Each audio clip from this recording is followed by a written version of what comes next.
BNP chairperson Khaleda জিয়ার শারীরিক অবস্থা অপরিবর্তিত থাকায় লন্ডন নেওয়া হচ্ছে না।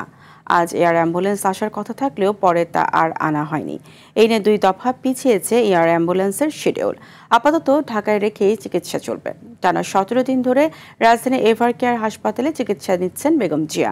এখনও তার শারীরিক অবস্থায় তেমন উন্নতি হয়নি, তাই তাকে উন্নত চিকিৎসার জন্য লন্ডনে নিতে বারবার উদ্যোগ নেওয়া হলেও তা হয়নি।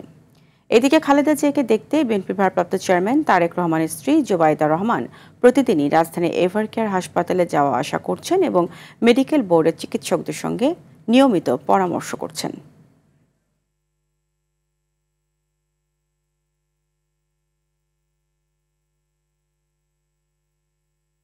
দর্শক, রাজধানীর এভারকেয়ার হাসপাতাল থেকে সরাসরি যুক্ত হচ্ছেন সহকর্মী রাকিব হাসান।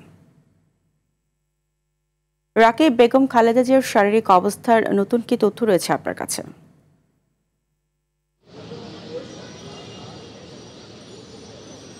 ফারিয়া 3 বারের সাবেক প্রধানমন্ত্রী ও বিএনপির চেয়ারপারসন বেগম খালেদা জিয়ার শারীরিক অবস্থা কিন্তু এখন অপরিবর্তিত রয়েছে। দেশি বিদেশি যে চিকিৎসক বোর্ডের সমন্বয়ে কিন্তু তার চিকিৎসা চলছে এবং সেভাবেই তার চিকিৎসা দেওয়া হচ্ছে এবং যেহেতু তার শারীরিক অবস্থা এখনও অপরিবর্তিত রয়েছে, এর জন্য তাকে আসলে লন্ডনে নেওয়া হচ্ছে না। খালেদা জিয়ার বর্তমান শারীরিক অবস্থা বিবেচনা করে 12 থেকে 14 ঘন্টা বিমান যাত্রা উপযুক্ত মনে করছে না তার মেডিকেল বোর্ড। প্রতিদিনই অ্যাডভান্স ট্রিটমেন্ট দিচ্ছেন চিকিৎসকরা। মূল সমস্যা হলো একটি জটিলতা কেটে গেলে নতুন আরেকটি জটিলতা দেখা দিচ্ছে। একটি রোগের প্যারামিটার নিয়ন্ত্রণে থাকলেও আরেকটি বেড়ে যাচ্ছে। লিভারের দীর্ঘদিনের পুরনো জটিলতা নিয়ন্ত্রণে এলেও কিডনি নিয়ে উদ্বিগ্ন রয়েছে মেডিকেল বোর্ড। শারীরিক অবস্থা কাঙ্ক্ষিত পর্যায়ে উন্নত না হওয়া পর্যন্ত খালেদা জিয়াকে বিদেশে নিয়ে উন্নত চিকিৎসার কথা ভাবছে না বোর্ড। নিয়মিত তার কিডনি ডায়ালাইসিস চলছে।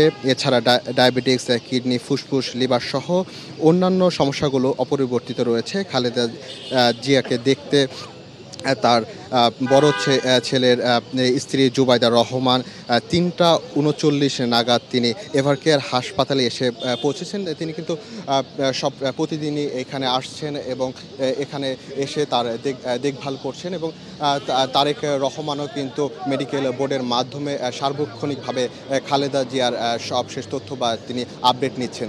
তো এভারকেয়ার হাসপাতাল থেকে এই ছিল আমার কাছে সর্বশেষ তথ্য। ফারিয়া। রাকিব, আপনাকে ধন্যবাদ।